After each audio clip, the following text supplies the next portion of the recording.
السيدة اللي قدامنا في الفيديو سيدة مهووسة بالنظافة، بجد مهووسة حرفيا، كل فيديوهاتها بتدل على كده.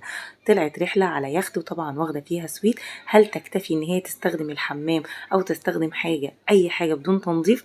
استحالة. وفعلا طلع عندها حق. تخيلوا هي مطلعة ايه، مع ان المكان او الحمام او اي حاجة في اليخت تبان ان هي نظيفة جدا جدا جدا، بس تخيلوا هي لقت ايه وطلعت ايه. طبعا بتستخدم كل الادوات اللي توصلها للمرحلة ان هي تبقى عندها امان ومطمنه ان كل حاجه نظيفه حرفيا، حتى الارضيات ما سابتهاش. على فكره اللي هي بتعمله ده صح جدا، لان احنا ما نعرفش اللي استخدم المكان ده قبل مننا هل هو شخص طبيعي ولا عنده مرض معين. وطبعا انتوا عارفين ان احنا في فتره صعبه جدا جدا بسبب انتشار الامراض، وربنا يعافينا.